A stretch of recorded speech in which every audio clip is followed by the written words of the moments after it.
Welcome to the Random Ass Podcast. I'm your random asshole, Christopher Steele. And the random asshole, Dustin-Rhoads. And if there's any video problems, I apologize. We're trying to figure that one out. So we're wanting to talk a little bit about Christopher Robins. It's new on Netflix. That's where I watched it. Excellent movie. Oh yeah, all the way around excellent movie. Highly enjoyable. Yes. Recommended to everybody and anybody. Right. So my theory still stands that the old guy that's reading the stories is Christopher Robins. Yeah, I assumed that was it too. Because that still seems like the right age for him. Yeah. It does. I just like to take out not the original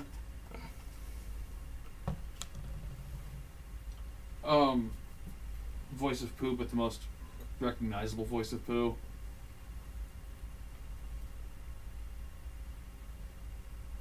I don't know, one of the voices didn't seem quite right. Rabbit? Yeah, that was Rabbit and Piglet sounded like pretty much identical, I think. And they're not. I'm like, no, this isn't right.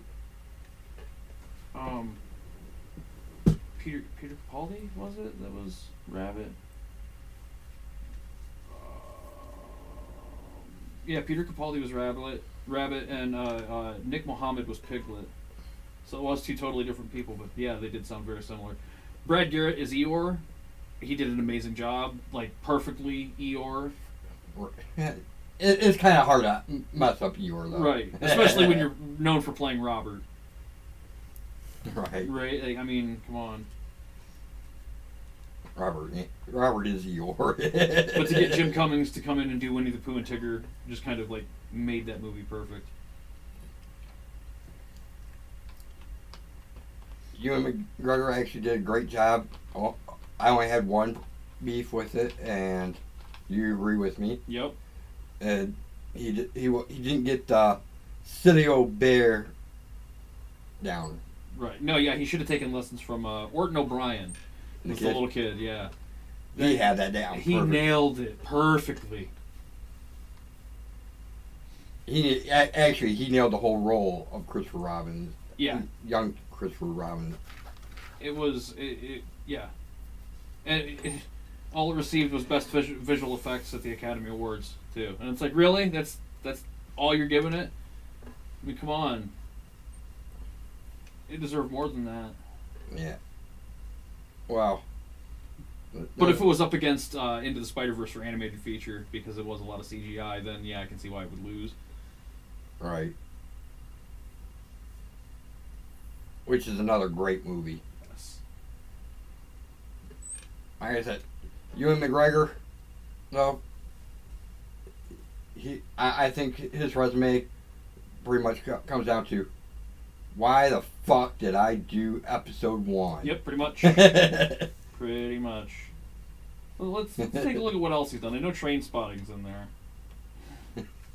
Big Fish, Robots, Moulin Rouge,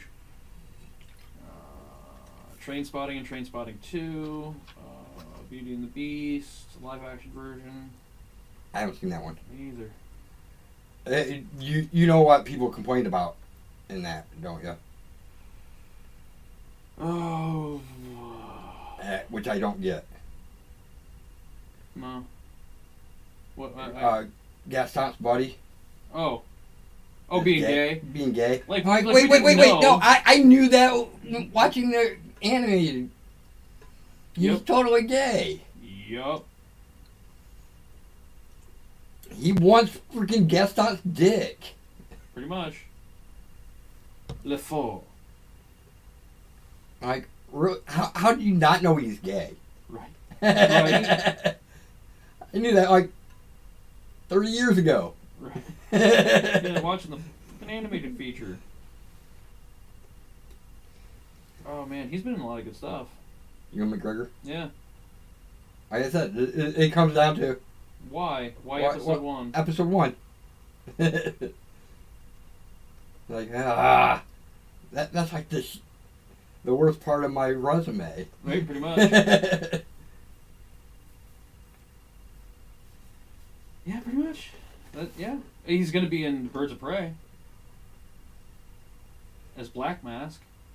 I did watch a video. I probably pull it up if you haven't watched it. Which one? Kevin Smith talking about the Captain Marvel cameo? Not Stan Lee's. The Stan Lee Yeah, cameo. yep, I saw it. 11-minute song. Yep, that's the one. He was about in tears. Oh yeah, definitely. It's Kevin Smith talking about one of his best friends.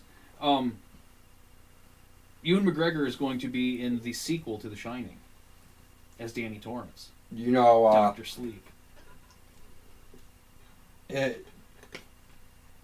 Supposedly for Captain Marvel 2, they're gonna have Kamala Khan in it. I would not mind that.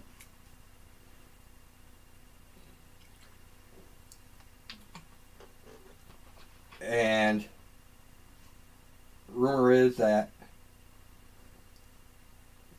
Captain Marvel will be throughout the MCU in Phase 4. Probably. It would make sense. The Eternals is coming out, and that's going to be the return to the cosmic part. I don't mind that. I don't mind that at all. Did you hear Gunn got rehired? Did he? For Guardians 3? Yes! Yes!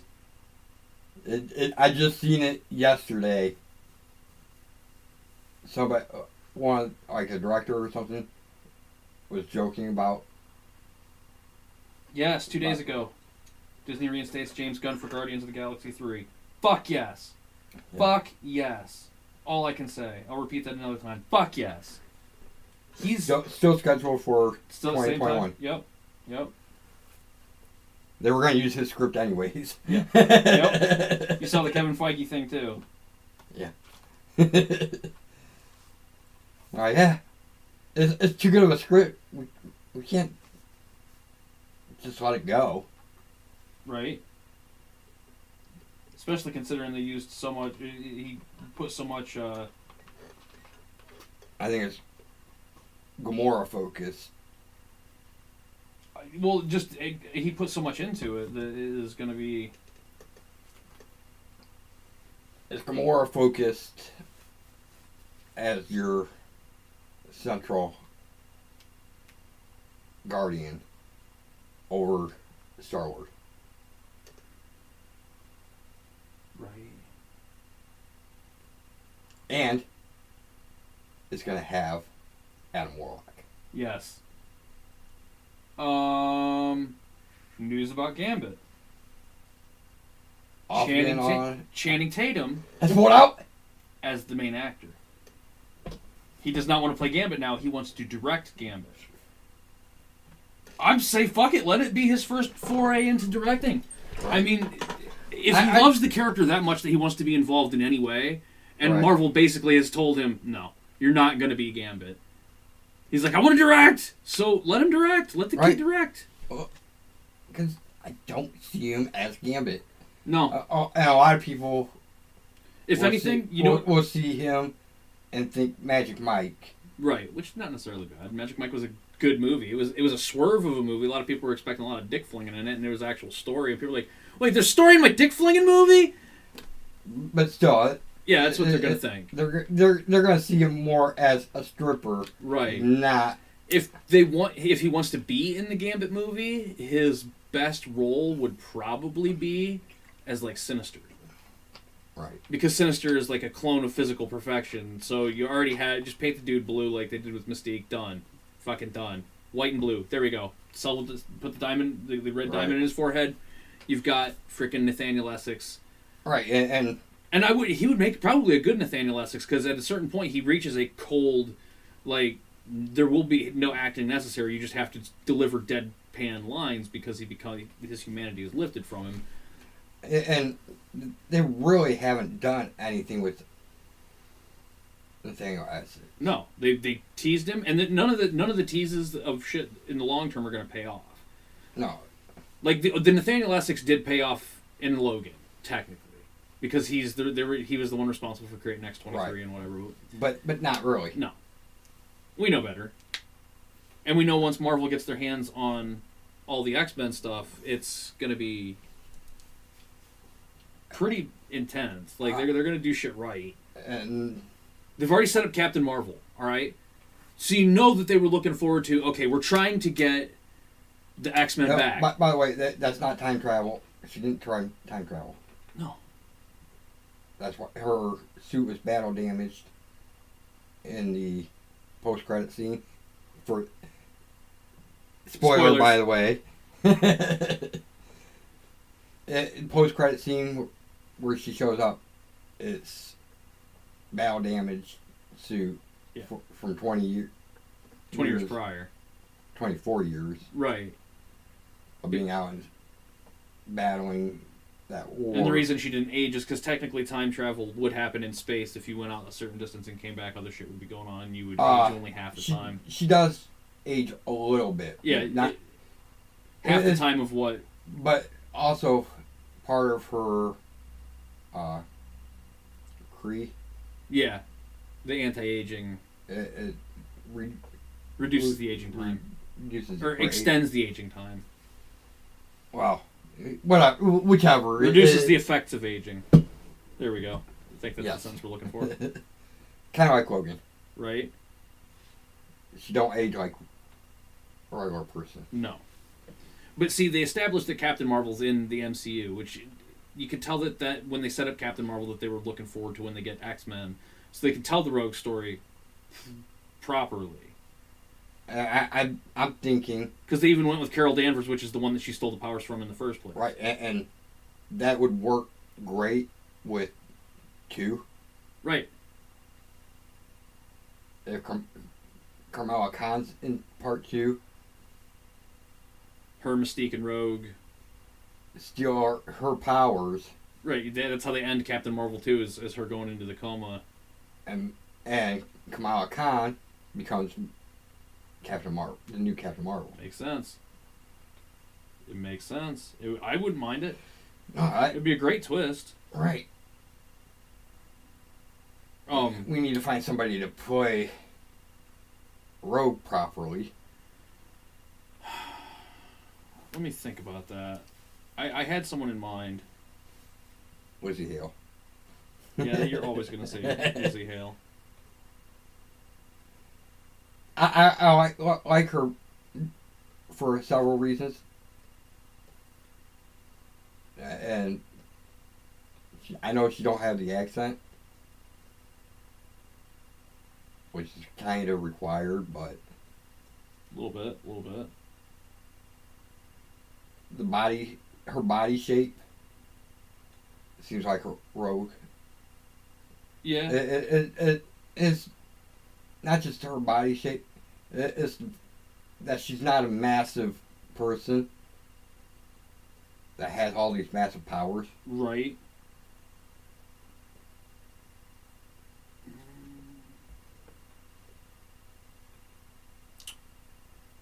That's a difficult one to cast. I don't know. She might be a little bit short though.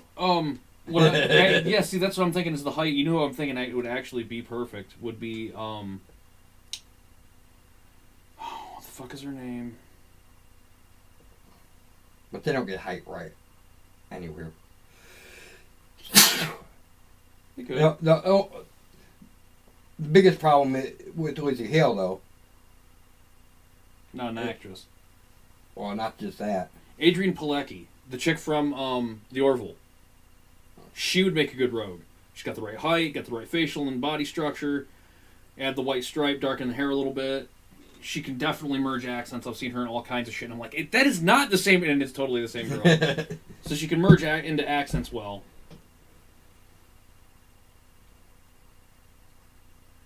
All right, I gotta get up for a minute. Right, but she would be excellent for that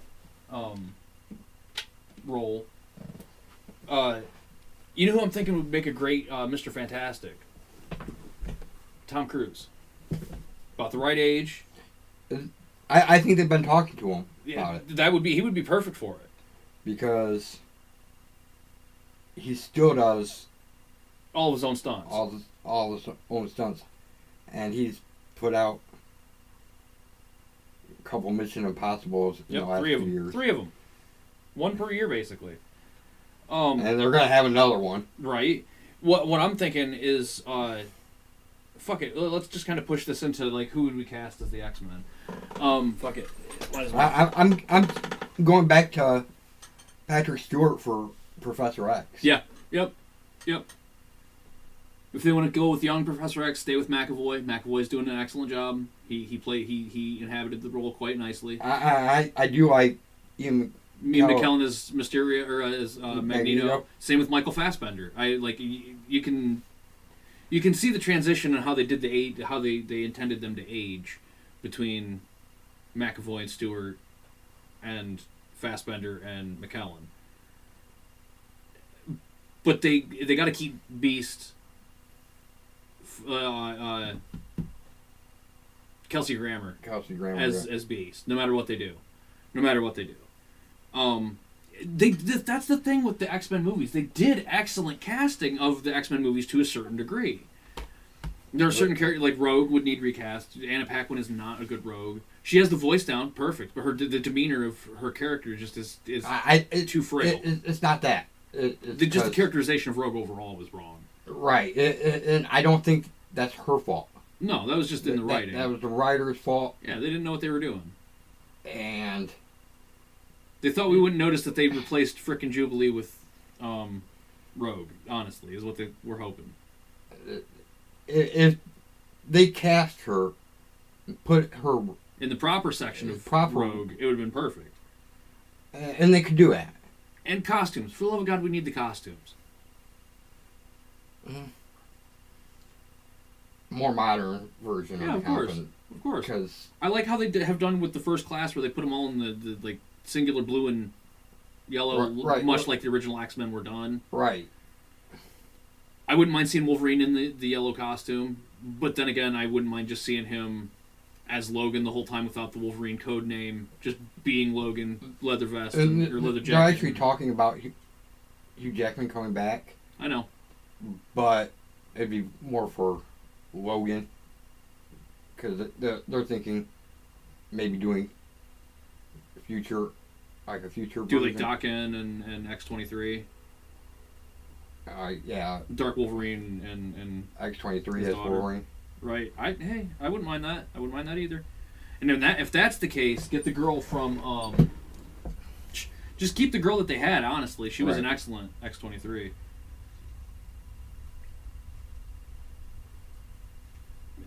Cyclops they could leave alone. The casting that they did was fantastic. They just need to set the timeline straight. Right. Havoc's not the older brother. He's the younger brother. Yeah. He is taller, yes. Which leaves everything as it is perfectly okay.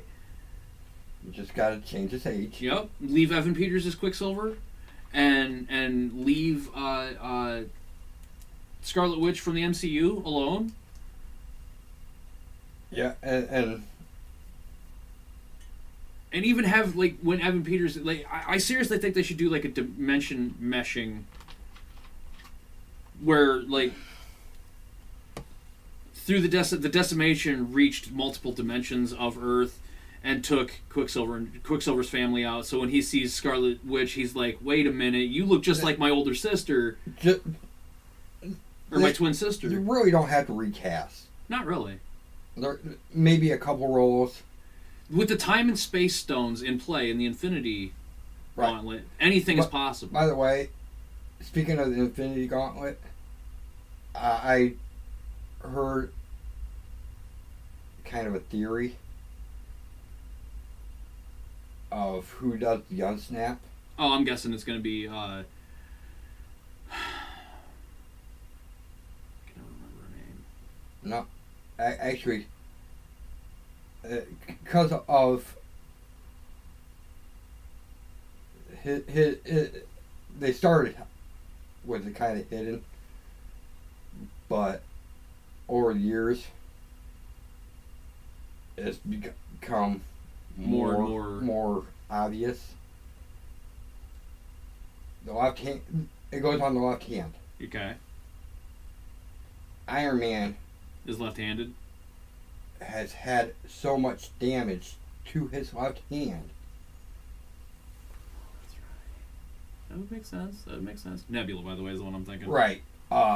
That theory is that he's gonna do the unsnap and probably lose his left arm. Because in Infinity War, you see how much damage that Thanos had with after the snap. Yeah. To his left arm. Because it's on his left. Makes sense.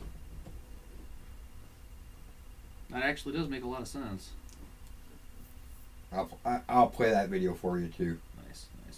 Want to do any picks?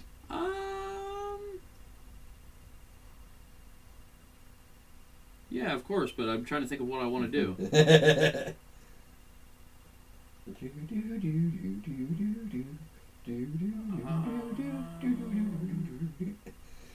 Sorry, I unused characters that Fox didn't get around to using that you want to see in the MCU.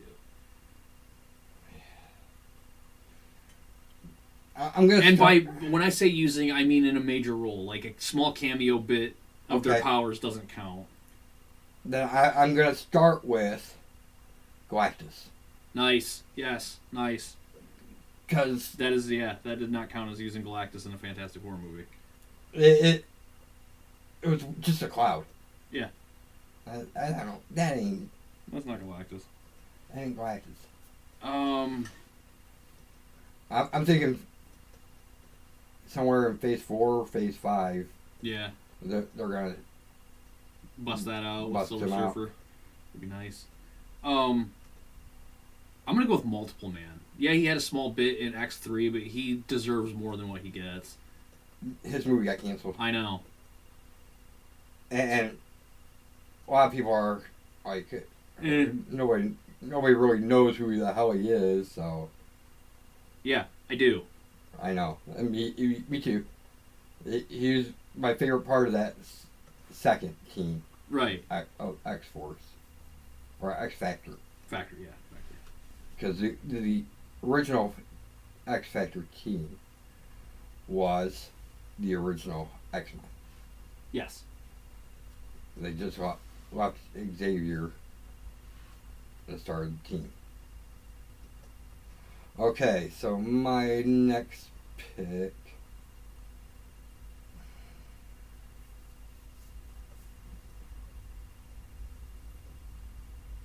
I'm gonna go with Strongman. Nice. That's a good one. Why don't or something is? I gotta remember what it is. We're both diving for it. Oh, you good?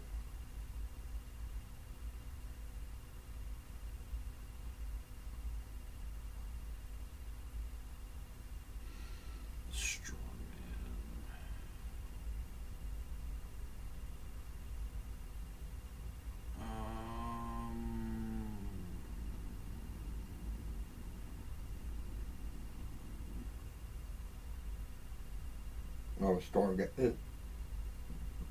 What? Guido. Oh, Guido.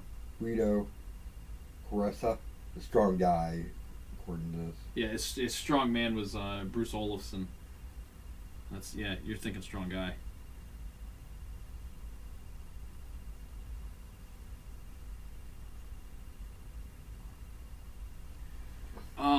My next one will be.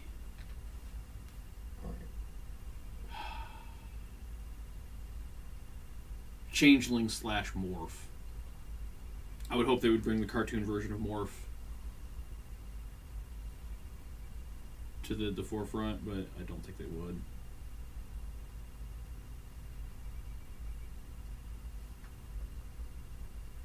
Well, I guess it was used, but in what? This my third was going to be somebody that I guess he's been used. Oh. I'm not going to count it though. Calvin. Oh yeah, no. X3, right? No, What do they use him in? Logan. Oh! Yeah, I don't count. No, I don't count that. I'm not going to count that. I want, because look at it and look at the No, it's Russell not. pictures. It's not the same person. It's not the same guy. I'm going to use him for my third. Nice. Calvin's a good one. I'm going to go with Sinister. They never used him. They referenced his human form. They ripped him off. They ripped him off in the Apocalypse storyline for being the actual creator of Archangel, Right. which just kind of irked the piss out of me. Hope they do a proper job of Apocalypse as well. But yeah, the 3 underutilized, mainly villains. Right. Oh, we both slid a hero in, but a good guy, and but Yeah. mostly. Well, actually, I'm going to have an honorable mention. who you got? Colossus' dual sister. Not Blank. No, it's Ileana. Ileana, which is Magic. God, Yeah. forever for me to get that one. I'm like, oh, I know this. Yeah, Magic would be a good one. Blink as well. Blink would be she was in Days of Future Past for a couple of moments. She was used in TV. Oh yeah, they used her in The Gifted. That's right. She was the main character. And see, so right there pushes it away from the MC or the X-Men universe, because they used her in Days of Future Past, and it blinked her out of existence. I mean, even in the commentary, like, yeah, these characters did not occur because of what happened in the past. So right there is a switch up for the Gifted, to where they could push it into the MCU very easily because it's technically not the same universe. All right. And if the X-Men have been gone for 30 years, that predates everything we've seen in the MCU at this point. So I mean, it's a nice little back door to have all the characters there, just no one acknowledge them. But yeah. Yep. That'll be an episode. Like. Share. Subscribe. Comment. Comment. Tell your friends. Tell your enemies. Tell your frenemies. friends. Until next time. Keep it random. Peace. Among worlds.